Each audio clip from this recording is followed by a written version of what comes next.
तो गाइस आज मैं एक्सप्लेन करूंगा मार्शल यूनिवर्स सीजन 9 एपिसोड 26 के नॉवेल को। तो अगर आपको हमारी इस वीडियो की एक्सप्लेनेशन पसंद आती है तो चैनल को लाइक सब्सक्राइब जरूर करें। अगर आपने हमारे पिछले किसी भी एपिसोड को मिस कर दिया है, चाहे वो season 4, season 5, season 6, season 7 and season 8 ही क्यों ना हो, तो एक बार चैनल की प्लेलिस्ट में जाकर वहाँ पर चेकआउट जरूर करें। तो चलिए बिना किसी देरी के आते हैं कहानी की मेन स्टोरी लाइन पर। तो इस एपिसोड की स्टार्टिंग वहीं से होती है जहां से पिछला एपिसोड खत्म हुआ था। जैसे कि हमने पिछले एपिसोड के एंड में देखा था, लिंगडोंग, मिस्टर डाउ, टाइगर जियावियन, ये सारे लोग ही मतलब युआन गेट के 3 सुप्रीम एल्डर के हाथों से बचकर वहां से टेलीपोर्ट हो गए थे। अब लिंगजी का वो क्लोन भी वहां से गायब हो जाता है। इधर जो युआन गेट के 3 सुप्रीम एल्डर होते हैं वो काफ़ी ज़्यादा गुस्से में थे। आसपास के सभी कल्टिवेटर्स भी आसपास की जगहों को देख रहे थे।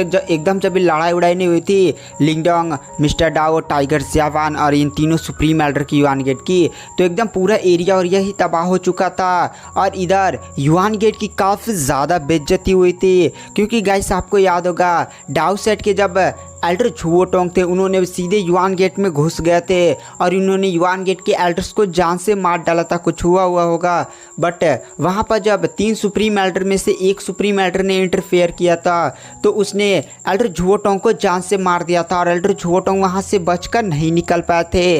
लेकिन आज लिंगडोंग की वजह से यहाँ पर युआन गेट की ऐसी बेइज्जती हुई है। मतलब एक डिसाइपल जो केवल निर्वाणा की लेवल 8 पर था, उसने अपने साथियों की मदद से और पावरफुल बैकअप की मदद से, मतलब उस बंदे की भी पावर बहुत ही ज़्यादा डेंजरस है। आपको ये भी याद होगा लिंगडोंग ने कितनी भयानक तरीके से फाइट किया, पूरे युआन गेट के 3 सुप्रीम एल्डर से फाइट किया और उनसे फाइट करने के बाद उनकी काफ़ी ज़्यादा बेइज्जती, यहाँ तक युआन गेट के 540 डिसाइपल्स एल्डर को भी धूल में मिटा दिया। और युआन गेट के 3 सुप्रीम एल्डर्स में से कुछ एल्डर्स भी एकदम बहुत ही ज़्यादा डेंजरस तरीके से घायल भी हो चुके थे। नहीं, मिस्टर डाउ ने मुक्का उक्का इधर खून फेंक दिया था। और इधर वो युआन गेट के तीनों सुप्रीम एल्डर्स लिंगडोंग को यहाँ से जाने से रोक नहीं पाए। आसपास का मतलब सारा माहौल ही बहुत ही ज़्यादा अजीब था। यहाँ पर जब एक खबर फैलेगी ना, मतलब कितने भी यहाँ पर के युआन गेट वाले चाहे खबर ना फैले, लेकिन यहाँ पर बहुत सारे सुपर सेट के एल्डर्स डिसाइपल्स मौजूद है, सबका तो मुंह बंद नहीं करवा सकते ना। ये खबर जैसे ही पूरे क्षेत्र में फैलेगी वैसे युआन गेट की लग जाएंगी, मतलब इतना ज़्यादा बेइज्जती होगी, ऐसा हो गया वैसा हो गया, जो भी उसका रुतबा था सब ढह जाएगा। साथ ही साथ इधर लिंगडोंग का नाम पूरे इस पूर्वी युआन क्षेत्र में फैल जाएगा। इधर हमें युआन गेट के तीनों सुप्रीम एल्डर्स में से फर्स्ट सुप्रीम एल्डर तियान युनजी को दिखाया जाता है। तियान युनजी वहाँ पर आसपास देखता है और फिर वह जोर से चिल्ला कर कहता है जो भी लिंगडोंग की खबर लेकर आएगा, मतलब लिंगडोंग कहाँ पर है, अगर वह लिंगडोंग को मतलब किसी भी तरह से वह लिंगडोंग का खबर जान एकदम डेड बॉडी कुछ भी लाकर हमें दे देता है तो युआन गेट से वह कोई भी मार्शल आर्ट टेक्निक हासिल कर सकता है। आसपास के जितने भी सुपर सेट के बंदे होते हैं ना, वह जैसे इस खबर को सुनते हैं वो लोग भी काफ़ी ज़्यादा शौक होते हैं। मतलब यहाँ पर लिंगडोंग जिसने युआन गेट के 3 सुप्रीम एल्डर से फाइट किया, अगर वो लोग लिंगडोंग के मतलब दुश्मनी करते हैं तो लिंगडोंग सीधे घुस जाएगा उनके सुपर सेट में। और यहाँ पर जो नॉर्मल सुपर सेट है, टॉप 8 के सुपर सेट तो चलेगा, लेकिन नॉर्मल सुपर सेट वालों को तो ऐसे मिला उला का फेंक देगा। ऊपर से लिंगडोंग सपोर्ट में एक रीइंकार्नेटेड लेवल का कल्टिवेटर है। यहाँ पर युआन गेट के खुद एल लगे हुए हैं, जो भी फालतू में लिंगडोंग से पंगा लेगा उसके खुद ही एल लग जाएंगे। और इधर हमें क्विंगटान को दिखाया जाता है। क्विंगटान भी अपनी भाई की हालत देखकर काफ़ी ज़्यादा गुस्सा आती है। अब यहाँ पर लिंगडोंग जब चला गया था ना, उसे भी थोड़ी सी शांति मिलती है, क्योंकि वो भी जानती थी कि लिंगडोंग भाई ऐसे तो मारने वाले नहीं हैं। वहाँ पर क्विंगटान युआन गेट के तीनों सुप्रीम एल्डर की तरफ देख कर कहती है तुम तीनों घुसड़ बुढ़, तुम मेरा इंतज़ार करो, मैं तुम लोग को छोड़ूंगी नहीं, मैं युआन गेट से इन सब का बदला लेकर रहूँगी। युआन गेट के तीनों सुप्रीम एल्डर क्विंगटान की तरफ देखते हैं और वो लोग क्विंगटान को देखकर समझ जाते हैं कि ये जो लड़की है ना, ये ज़रूर ही लिंगडोंग से रिलेटेड है। इसलिए वहाँ पर जो एल्डर तियान युनजी होता है वो क्विंगटान की तरफ देख कर कहता है, बच्ची अगर तुम्हारा लिंगडोंग के साथ कोई रिलेशन था तो तुम्हें उस रिलेशन को यहाँ पर उजागर नहीं करना चाहिए था और फालतू में यहाँ पर अपना मुंह नहीं खोलना चाहिए था। तुमने यहाँ पर मुंह खोल लिया और हमें पता चल गया कि तुम लिंगडोंग से रिलेटेड हो, इसलिए अब हम तुम्हें कैद कर लेंगे। वहाँ पर जो गोश्त चैनग्यू होता है वो भी क्विंगटान को मतलब ऐसे बोलता हुआ देखकर वो भी काफ़ी ज़्यादा शौक था और क्विंगटान को अपने पीछे खींचता है, क्योंकि गाइस यहाँ पर गोश्त चैनग्यू भी एक निर्वाणा के लेवल 9 का कल्टिवेटर था। मतलब वो जरूरी हाफ लाइफ मिस्ट्री तक पहुँच चुका था। निर्वाणा के नहीं गए, half life of mystery stage का कल्टिवेटर था। बट वो भी युआन गेट के 3 सुप्रीम एल्डर का सामना नहीं कर सकता था। बट वह किसी तरह से अपने जूनियर को ऐसे आगे तो खतरे में नहीं भेज सकता था ना। वहाँ पर जो युआन गेट का फर्स्ट सुप्रीम एल्डर तियान युनजी होता है वह तुरंत एल्डर सिडोंग से बोलता है, एल्डर सिडोंग जाओ और उस लड़की को पकड़ो। एल्डर सिडोंग भी काफ़ी ज़्यादा तेज से क्विंगटिन की तरफ बढ़ने लगता और कहता है, बेवकूफ़ लड़की तुम्हें ये सब नहीं करना चाहिए था। मतलब तुम्हें यहाँ पर ऐसे लिंगडोंग के साथ अपना रिश्ता उजागर नहीं करना चाहता। तुम्हें यहाँ पर फाइट खत्म हुई तो चुपचाप निकलने की कोशिश करनी चाहिए थी। वहाँ पर गोश्त चैनग्यू भी तुरंत क्विंगटान के सामने आ जाता है और एल्डर सिडोंग को रोकने के लिए तैयार था। बट वो भी जानता था कि एल्डर सिडोंग को वो ऐसे नहीं रोक सकता।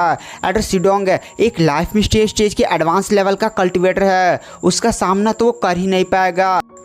वहाँ पर जो युआन गेट का एल्डर सिडोंग होता है वो काफ़ी ज़्यादा खतरनाक स्पीड से सीधे क्विंगटन की तरफ पहुँचने वाला था। केवल 10 मतलब कुछ ही मीटर्स दूरी पर होता है। बट अचानक से फिर से आसमान में एक पोर्टल खुलता है और वो पोर्टल काफ़ी ज़्यादा भयानक एनर्जी को रिलीज़ करता है और उससे काफ़ी ज़्यादा पावरफुल अटैक रिलीज़ होता है जो सीधे जाकर एल्डर सिडोंग से टकराता है। उस पावर में इतनी ज़्यादा भयानकता थी ना कि जैसे वो अटैक एल्डर सिडोंग से टकराया था, एल्डर सिडोंग जाकर सीधे दूर गिरा था और तुरंत खून फेंक देता है और हमें दिखाया जाता है आसमान में एक बहुत ही ज़्यादा भयानक पोर्टल खुलता है और उससे एक बंदा बाहर निकलता है। जैसे वो बंदा बाहर निकलता है आसपास एक काफ़ी ज़्यादा स्ट्रॉन्ग प्रेशर फैल जाता है।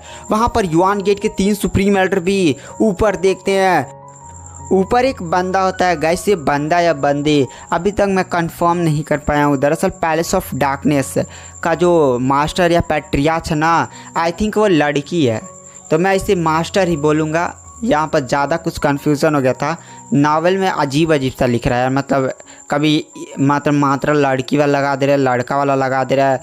बट यहाँ पर जैसे मैंने एक अंदाज़ा लगाया जो क्विंगटन है वो पैलेस ऑफ डार्कनेस की नई रानी बनेगी। थोड़ा सा नावल पढ़ा हूँ तो यहाँ पर जो मतलब आप भी समझे रानी लड़की को बनाया जा रहा है, तो वहाँ पर जो मास्टर होगी ना वो भी लड़की होगी। ऐसे मांगा हमने बहुत सारे नहीं देखे हैं, बहुत सारी कहानियाँ पढ़ी हैं। मास्टर भी अगर मतलब एक सेट की मास्टर अगर लड़की होती है तो लड़की को ही ऐसा बनाया जाता है।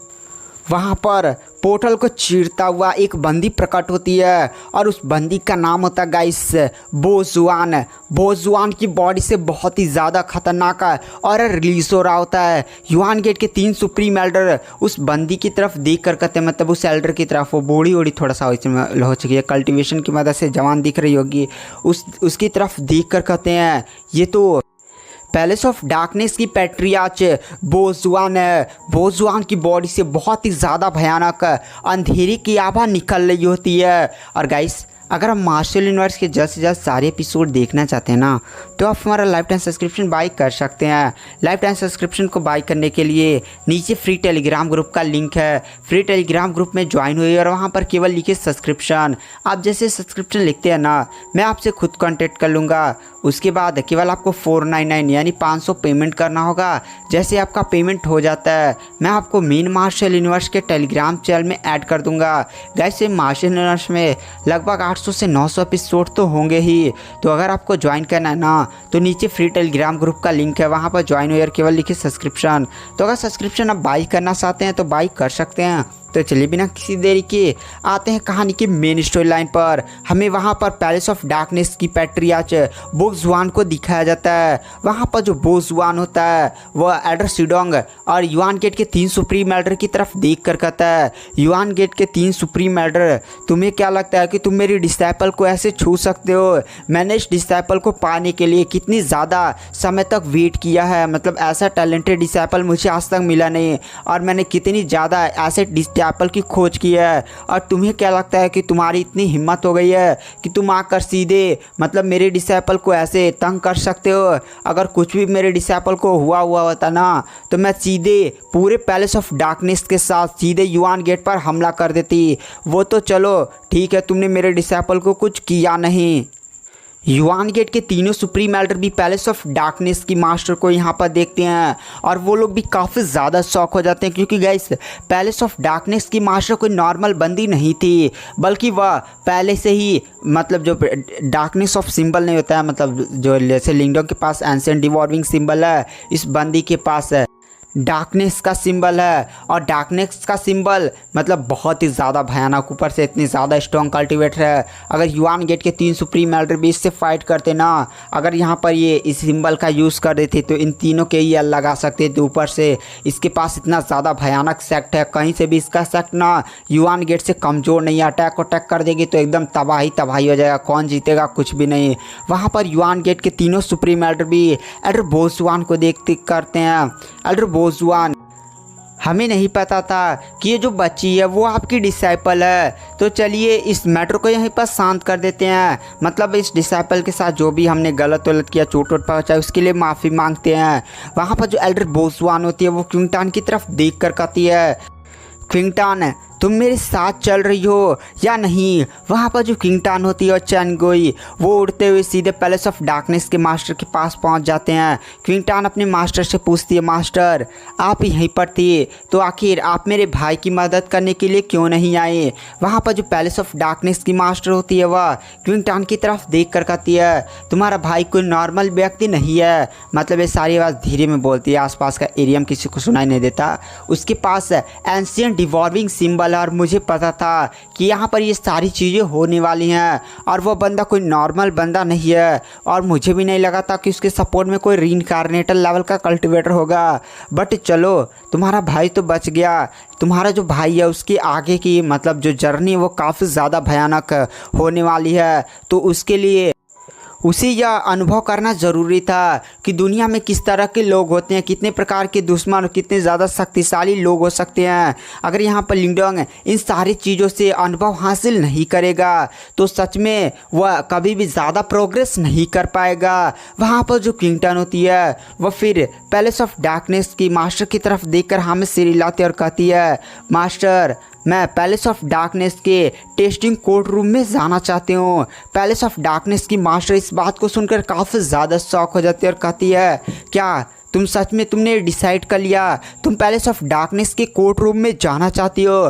तुम जान रही हो ना वह जगह कितनी ज़्यादा मतलब दर्दनाक है, तुम्हें कितनी ज़्यादा पेन को झेलना पड़ेगा। वहाँ पर क्विंगटन बोलती है, हाँ मास्टर मैंने डिसाइड कर लिया है, मैं पैलेस ऑफ डार्कनेस की कोर्ट रूम में जाऊँगी और उसका टेस्ट दूँगी। तो गाइस अगर आज की वीडियो की एक्सप्लेनेशन को यहीं पर एंड करते हैं, नेक्स्ट वीडियो में डालने वाला हूँ। तो वीडियो पसंद आ रही है तो चैनल को लाइक सब्सक्राइब जरूर करें।